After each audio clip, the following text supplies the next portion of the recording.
자, 오늘은 벨직 신앙 고백 제 15조로 가겠습니다. 스트레칭 한번 할까요? 좌우로도 한번 움직이시고 앞뒤로도 한번 움직이시고. 자, 한번 집에 가서 주무시고. 자, 벨직 신앙 고백 15조는 언제, 오리지널 신, 언제에 대해서 가르쳐 주고 있습니다. 자, 하나씩 좀 살펴볼까요? 먼저 언제의 기원인데요. 언제의 기원. 첫 문장 한번 읽어보겠습니다. 다 같이. 우리는 아담의 불순종으로 인하여 언제가 모든 인류에게 퍼졌다는 사실을 믿는다. 이게 언제의 기원이죠. 아담의 불순종으로 모든 인류에게 죄가 들어옴. 로마서 5장 12절 말씀 여러분 잘 아시죠? 한 사람으로 말미암아 죄가 세상에 들어오고 그랬죠. 한 사람, 여기 한 사람은 누구죠? 아담. 성경은 아담을 언약의 대표로 봅니다. 대표성의 원리 이렇게 말하고 있죠. 그래서 아담은 온 인류의 대표로서 그의 죄가 모든 인류에게 영향을 미친 것이지요. 우리는 죄를 짓기 때문에 죄인이 아니고요. 죄를 지었기 때문에 죄인이 아니고 죄인으로 태어났기 때문에 죄를 짓습니다. 죄를 지어서 죄인이 아니고 죄인으로 태어났기 때문에 죄를 짓는 거예요. 이것이 언제의 핵심이죠. 그래서 벨직 신앙 고백은 아담의 불순종으로 인하여 언제가 모든 인류에게 퍼졌다는 사실을 믿는다 이렇게 말합니다. 우리 인류의 대표였던 아담이 하나님께 불순종함으로 죄가 세상에 들어왔다. 이것이 언제의 기원 이렇게 말합니다. 자, 그러면 이 언제의 본질에 대해서 한번 볼까요? 두 번째 문장 같이 읽겠습니다. 언제는 인간의 속성 전체의 타락이며 또한 유아라 할지라도 모태 안에서 전염되는 유전적인 악이다. 이렇게 말합니다. 그래서 언제의 본질은 인간의 전 존재를 오염시켰다. 이것을 우리가 많이 배운 것으로 뭐라고 하죠? 전적 부패, 전적 오염, 전적 부패 그렇게 말합니다. 인간의 전 존재를 오염시켰다. 언제는 죄 하나를 물려받았다 이런 뜻이 아니고요. 인간 존재 전체가 죄로 오염되었다 그런 뜻입니다. 인간의 존재 전체가 죄로 오염되었다. 이것을 성경은 전적 부패 이렇게 부릅니다. 전적 부패라는 것이 뭔가요? 우리 많이 배웠죠. 전적 부패라는 것은 전적으로 인간이 악인이라는 뜻이 아닙니다. 선을 행할 수 없는 전적으로 악한 존재 그런 의미가 아니라 죄가 인간의 모든 부분을 오염시켰다 이런 뜻입니다. 그래서 생각이나 감정이나 의지나 양심, 영혼, 몸 모든 영역이 죄의 영향을 받습니다. 무엇 때문에 그렇습니까? 언제로 인해서 인간은 죄의 영향을 받습니다. 그래서 인간은 스스로 하나님께 나아갈 능력이 상실되었어요. 왜요? 죄의 영향, 죄에 오염되어 있기 때문에 스스로 하나님께 나아갈 수 있는 능력이 상실되었어요. 그런 점에서 전적 부패 이런 말을 씁니다. 에베소서 2장 1절에서는 그래서 이렇게 말하고 있잖아요. 허물과 죄로 죽었던 너희를 살리셨다 그랬어요. 허물과 죄로 죽었던 너희를 살리셨다 이렇게 말합니다. 그래서 인간은 스스로 하나님께 나아갈 능력이 없어졌습니다. 그리고 그 다음 문장 보시면 유아라도 모태 안에서 전염되는 유전적인 악이다 그랬습니다. 이 표현은 죄가 DNA처럼 유전된다는 뜻이 아니고요. 성경이 말하는 것은 인간의 죄된 본성이 태어날 때부터 존재한다는 거예요. 다윗이 이렇게 고백했잖아요. 시편 51편 5절에서 내가 죄악 중에서 출생하였으며 이렇게 다윗은 고백합니다. 내가 죄악 중에 출생하였다. 이 말이 무슨 말인가요? 출생 자체가 죄라는 말이 아니라 태어날 때부터 죄성을 가지고 있다는 거죠. 태어날 때부터 죄성을 가지고 있는 존재. 그래서 다윗은 내가 죄악 중에서 출생하였으며 이렇게 말합니다. 이것은 뭐예요? 지금 언제가 인간의 전 존재에게, 전 인류에게 영향을 미치고 있다는 것을 보여주죠. 그래서 아이들은 가르쳐주지 않아도 거짓말하고 욕심내고 자기중심적으로 행동합니다. 선을 배우는 것보다 죄를 배우는 것이 훨씬 쉬워요. 이것은 환경 때문만이 아니라 타락한 본성 때문이에요. 죄는 환경이 그래서 또 내 조건이 좋지 않아서 짓는 것이 아니고 왜 죄를 짓습니까? 인간의 타락한 본성 때문에 이것이 온죄라고 말하고 있죠. 그 온죄의 영향 때문에 모든 인간은, 전 인류는 그 아담의 온죄의 영향 아래 있다는 것을 말씀하고 있습니다. 자, 그러면 이 온죄의 결과, 그 다음 문장 읽겠습니다. 온죄는 사람 안에서 모든 종류의 죄를 만들어내는 죄의 뿌리다. 죄의 뿌리, 모든 실제 죄의 근원이 된다고 그랬습니다. 온죄의 결과, 사람 안에서 모든 종류의 죄를 만들어내는 죄의 뿌리. 그러니까 온죄는 뿌리라고 말합니다. 뿌리. 예를 들면 교만, 시기, 미움, 분노, 살인, 모든 죄는 죄의 뿌리에서 나와요. 그 뿌리가 뭔가요? 온죄예요. 온죄. 그 온죄에서 인간의 모든 범죄의 근원, 이 모든 악한 것이 다 속에서 나와서 사람을 더럽게 합니다. 마가복음 7장에서 말한 것처럼 사람의 마음에서 나오는 것이 악한 생각, 곧 음란과 도둑질과 살인과 간음과 탐욕과 악독과 속임과 음탕, 어디서 나온가요? 마음에서 나온다고 했어요. 마음에서. 그래서 이 온죄가 모든 죄의 근원, 죄의 뿌리. 그래서 인간의 마음에서, 겉에서 들어온 것이 아니라 우리 마음에서 일어나는 그 모든 것, 그 뭡니까? 그 온죄의 영향을 받는 인간이 그 죄 가운데 그런 여러 가지 죄의 열매를 맺을 수밖에 없다는 것이지요. 속에서 곧 사람의 마음에서 나와서 사람을 더럽게 하는 것, 그것이 바로 온죄고, 그 온죄의 결과로 모든 실제 죄의 근원이, 죄의 모든 것이 거기서부터 시작되는 거예요. 이것이 온죄의 결과로, 저와 여러분은 어거스틴이 말한 것처럼 죄의 노예 상태, 노예 의지, 노예 상태에 존재하고 있다, 이렇게 설명하고 있지요. 자, 그래서 이 온죄는 하나님 보시기에 매우 악하고 혐오스러운 것이어서, 이 온죄는 하나님 보시기에 어떤다고 그랬습니까? 매우 악하고 혐오스러운 것이어서 모든 인류를 정죄하시기에 충분하다, 이렇게 말합니다. 현대인들은 죄를 실수 정도로 생각합니다. 실수했다. 그러나 하나님은 죄를 거룩하신 하나님을 거역한 반역으로 봅니다. 그래서 죄는 하나님의 진노를 받기에 충분합니다. 이 온죄는 사람 안에서 모든 종류의 죄를 만들어내는 죄의 뿌리라고 있지 않습니까? 그리고 그 온죄는 하나님 보시기에 혐오스럽고 매우 악한 것이어서 모든 인류를 정죄하기에 합당하다. 그래서 모든 인류는 죄 아래 있다.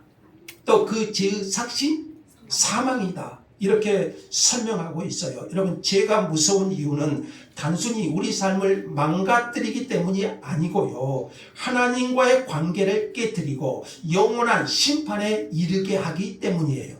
그래서 죄가 심각한 거죠. 여러분, 죄의 심각성을 아신가요? 죄가 심각한 것은 하나님과의 관계를 깨뜨릴 뿐만 아니라 영원한 심판에 이르게 하기 때문이에요. 그래서 죄는 결코 가벼운 문제가 아닙니다.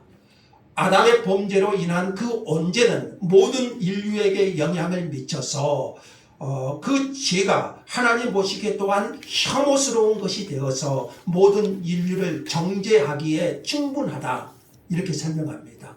그래서 모든 인간은 죄 아래에 있고 그 죄로 인하여 영원한 심판을 받을 수밖에 없는 존재. 그래서 여러분 이 언제를 잘 깨달아야 돼요. 그리고 그 언제에서 오늘 본문에는 나오지 않지만 모든 죄의 근원, 뿌리, 자범죄가 흘러나오게 되는 것이죠. 그래서 여러분 내가 왜 스스로 죄를 짓습니까? 환경이 나빠서요? 조건이 안 좋았어요? 그럴 수밖에 없는 상황이었어요? 그것이 아니고 성경은 뭐라고 해요? 인간이 그 언제의 영향 아래에 있기 때문에 그 죄의 영향을 받을 수밖에 없다는 것이 우리 인간의 존재라는 것을 설명해요. 그래서 인간은 이 언제의 결과로 하나님의 심판 아래에 있고 정죄받아 마땅한 존재인 것을 벨직 신앙 고백에는 분명히 선언합니다. 그러므로 죄는 단순한 것이 아니다. 비록 아담이 죄를 범했지만 대표로 죄를 범했기 때문에 그 영향을 지금 우리도 받고 있고 그 죄의 결과, 그 죄의 무서움, 언제의 결과로 주어지는 모든 인류에게 주어지는 심판. 그래서 죄는 결코 가벼운 것이 아니다. 그 죄로 인하여 모든 인류를 정죄하기에 충분하다. 신조는 그렇게 분명히 선언합니다. 그래서 모든 인간은 죄 아래 있고 그 죄가 우리를 정죄해 이끌게 하고 하나님의 심판 아래 있게 한 것이에요. 이것만 생각하면 인류는 소망이 없죠. 허물과 죄로, 죄와 허물로 죽어 있는 우리 인류는 소망이 없습니다. 아무리 세상에서 잘 먹고 잘 살고 평안하게 산다고 해도 죽음 이후에는 영원한 심판이 기다리고 있는 존재, 그게 바로 인간이에요. 자, 그런데 조금 더 볼까요? 자, 네 번째는 언제와 세례의 관계를 말합니다. 같이 읽겠습니다. 언제는 세례 의식으로 박멸되거나 제거될 수 없다. 자, 언제는 세례 의식으로도 박멸되거나 제거될 수 없다. 이 부분은 로마 가톨릭의 견해를 반박합니다. 중세에 세례를 받으면 언제가 제거된다고 가르쳤습니다. 세례를 받으면, 여러분 세례 받았죠?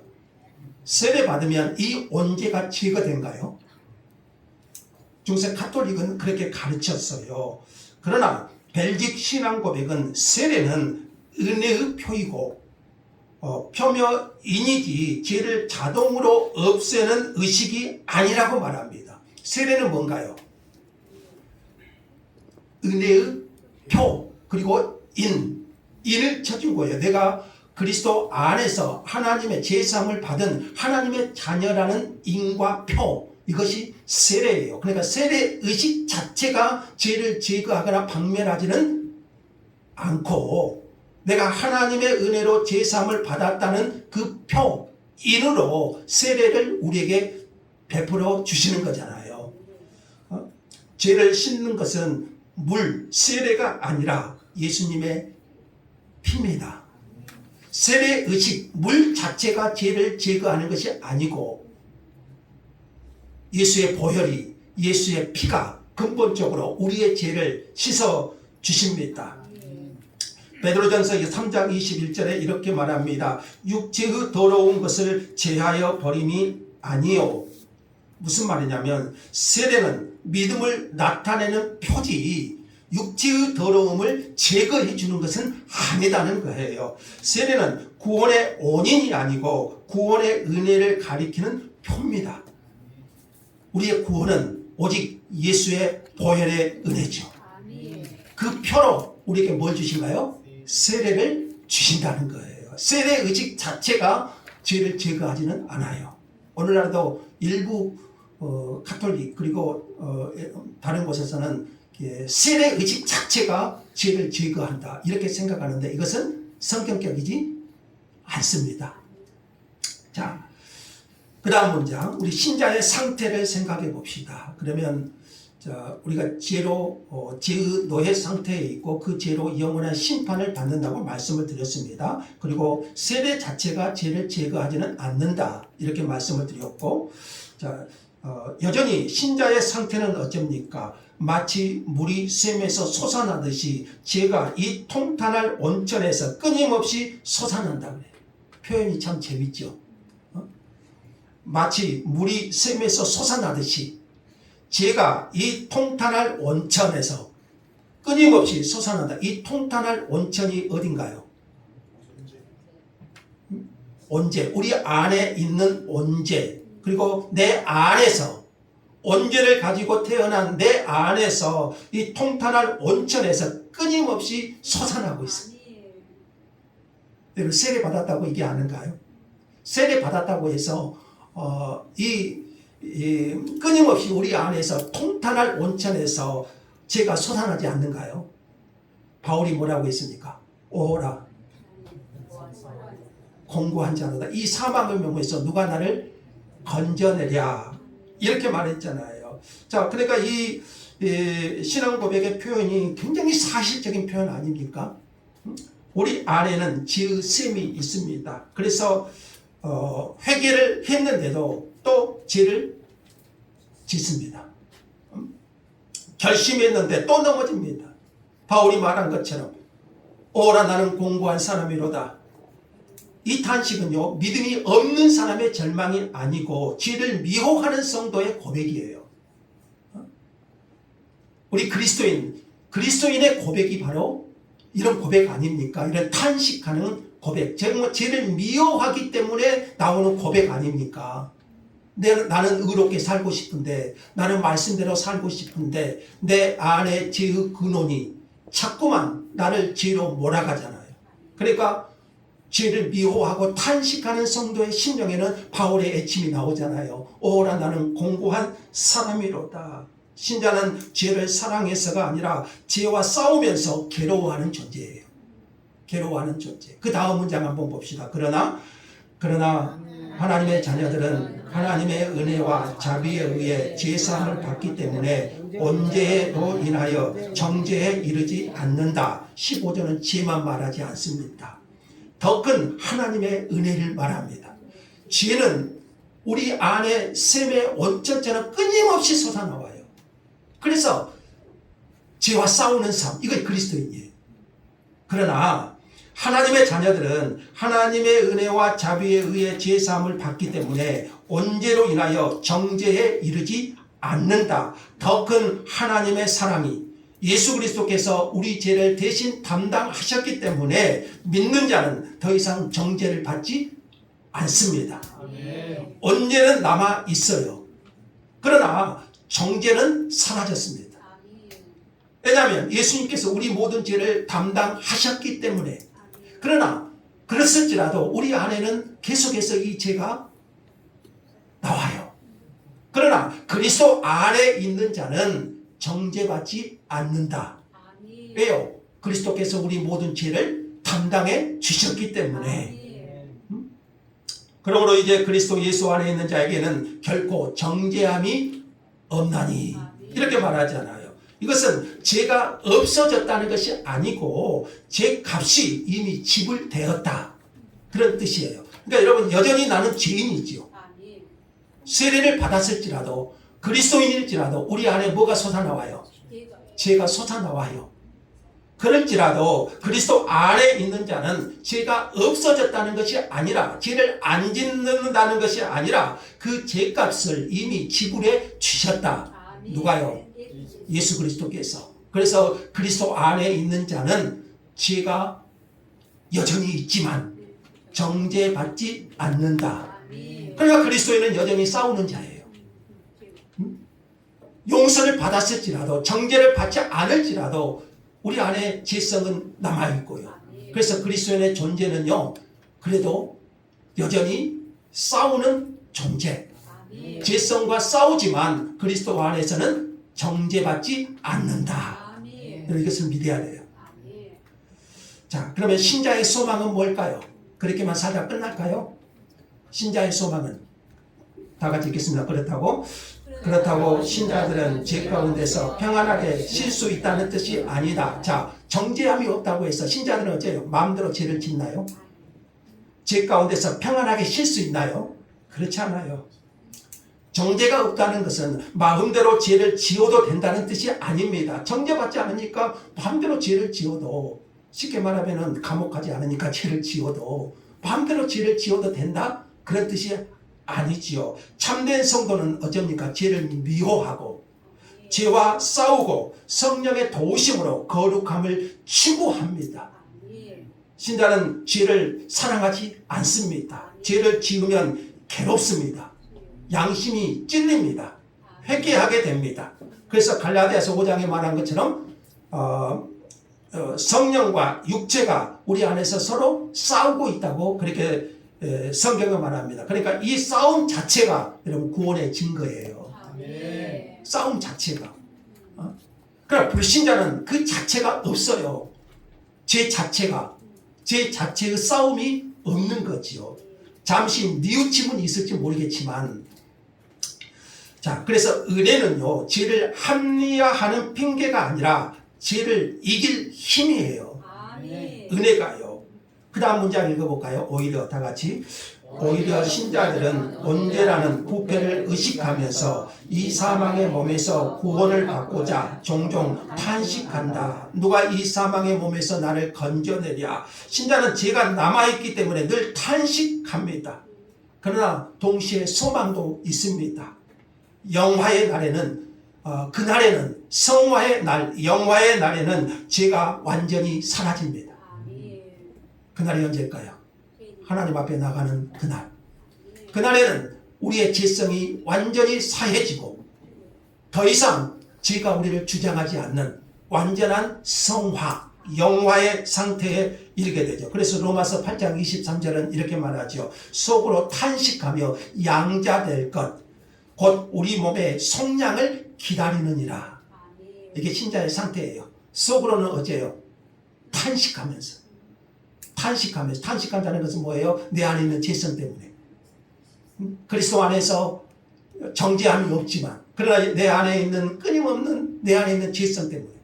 저도 설교하지만 돌아가면 또 범죄하고 또 탄식하고 사랑해야지 하면서 미워하고 우리 안에 그걸 끊임없이 일어나. 이게 신자의 싸움이잖아요. 그럼에도 불구하고 양자될 것 우리 몸의 속량을 기다리느니라. 신자의 소망은 거기에 있죠. 신자의 소망. 그날 영원히 영화될 몸, 우리의 죄가 완전히 사라질 그날을 소망하면서 신자는 이 땅에서 끊임없이 죄와 싸우는 존재라는 거예요. 자, 마지막 7번에 보시면 배격하는 오류 이렇게 나옵니다. 죄는 단순한 모방이나 교육의 문제로 보는 펠라기우스주의를 배격한다 이런 뜻인데요. 한번 읽겠습니다. 우리는 원죄는 단지 모방의 문제라고 주장하는 펠라기우스파의 과언을 배격한다. 펠라기우스는 4, 5세기 영국 출신 수도사인데 펠라기우스 많이 들어보셨죠? 4, 5세기 영국 출신 수도사인데 펠라기우스는 이렇게 말했습니다. 사람은 본래 선하다. 사람은 본래 선하고 죄는 단지 나쁜 본을 따라하는 것이다. 모방으로 봐요. 모방.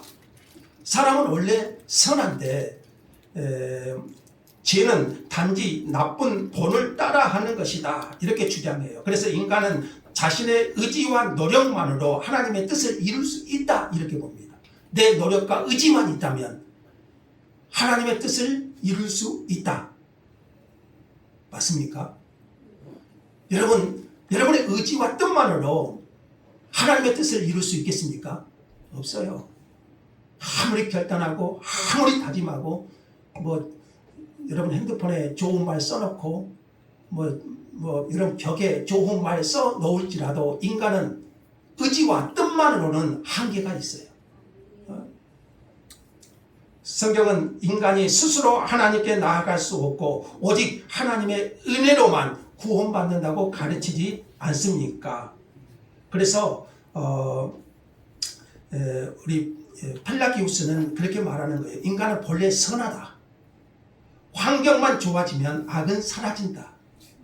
교육이 인간을 완전히 바꾼다. 죄는 사회 구조의 문제이다. 인간은 원래 선한 존재다.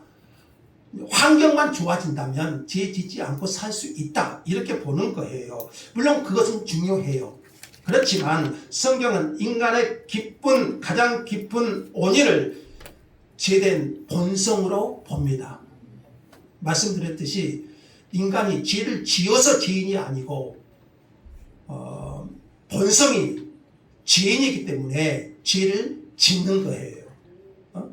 복음은 그래서 단순한 교육이나 제도 개선이 아니고 새 마음을 주시는 하나님의 은혜를 선포하는 것이지. 만일 원죄를 부정한다면 그리스도의 십자가도 불필요해져요. 원죄를 부정하면 그리스도의 십자가도 불필요해요. 내 의지와 내 결단으로 내 뜻으로 성화될 수 있는데요. 그러면 십자가 은혜가 왜 필요하겠습니까? 그래서 여러분 원죄를 부정하면 십자가를 부정할 수밖에 없어요. 왜요? 왜 그런다고 했어요? 인간의 의지로 선할 수 있다. 구원에 이를 수 있다. 이렇게 보거든요. 그래서 원죄는요. 우리 스스로는 하나님 앞에 나아갈 수 없고 그래서 우리에게 뭐가 필요하다고요? 은혜가 필요한 존재임을 알려주셔요. 그래서 우리에게 십자가가 필요하고 그래서 우리에게 하나님의 구원하심의 은혜가 필요함을 선포하는 거예요. 자, 그래서 15절을 요약하면 언제는 아담 안에서 모든 인류에게 전해진 죄의 본성. 인간은 스스로 하나님께 나아갈 수 없지만 전적 부패. 그리스도 안에 있는 자는 언제가 있음에도 불구하고 정죄받지 않고 성령의 능력으로 죄와 싸우다가 마지막 날 완전한 구원에 이르게 된다. 이게 15조가 말하는 결론입니다. 자, 정리하겠습니다. 파란 것이 한번 읽어보죠. 다 같이. 그리스도의 은혜를 의지하여 죄와 싸우라. 이렇게입니다. 여러분 우리 안에 있는 죄성을 인정해야 됩니다. 내가 그리스도 안에 정죄함이 없다 할지라도 그리스도인은요 죄와 싸우는 사람이에요. 그래서 우리는 내 힘으로 싸우는 것이 아니라 날마다 그리스도의 은혜를 의지해서 죄와 싸워야 돼요. 은혜는 싸울 힘입니다. 예수 그리스도의 은혜 안에 거하면 그 죄와 싸울 힘이 우리 안에 생기는 것이지 내 의지와 결단이 이기는 것이 아니라 하나님의 은혜가 이깁니다. 성령의 도우심을 구하면서 죄와 계속 싸우는 삶, 이것이 그리스도인의 삶이고 그리고 장차 완전한 성화의 날을 소망하는 존재, 그게 바로 그리스도인이라는 거죠. 마지막 문장, 언제의 깊이를 깨달을수록 나의 의가 아니라 그리스도의 은혜를 더욱 의지하며 살게 된다. 무슨 뜻인지 알겠죠? 그래서 여러분 언제를 인정하지 않는 곳이 많아요. 제가 언제를 배우는데 언제를 깊이 깨달을수록 나의 의가 아니라 그리스도의 은혜를 더욱 의지하면서 살게 돼요. 언제가 있으면요 스스로는 하나님께 나아갈 수 없어요. 그래서 구원도 오직 하나님의 은혜. 네? 죄와 싸우는 것도 하나님의 은혜. 벨직 신화고백 15조는 인간을 절망시키기 위한 교리가 아닙니다. 네? 인간이 이런 존재다. 절망시키는 교리가 아니고 인간의 죄가 얼마나 깊은지를 보여주면서 하나님의 은혜가 얼마나 크고 놀라운지 복음의 은혜를 드러내는 교리예요. 우리는 언제 때문에 스스로 구원할 수 없는 존재입니다. 그러나 하나님께서 예수 그리스도를 통하여 우리의 죄를 용서하시고 성령으로 새롭게 하시고 장차 죄가 완전히 사라질 영광의 날까지 우리를 거룩하게 빚어가실 줄 믿습니다. 한 주간도 그리스도의 은혜를 의지해서 나를 구원하신 하나님의 은혜 가운데 죄와 싸우며 참된 그리스도인으로 하나님 앞에 세워져 갈 수 있기를 주의 이름으로 축복합니다. 하나님 감사합니다. 우리 안에 죄를 인정하고 그리스도의 은혜를 의지하여 믿음의 선한 싸움을 싸울 수 있도록 은혜 주시고 그리스도의 은혜가 우리 안에 풍성히 흐르게 하시고 그리함으로 나를 구원하신 하나님의 은혜 안에 우리가 굳게 세워질 수 있도록 복을 주옵소서. 주 예수님의 이름으로 기도합니다. 아멘.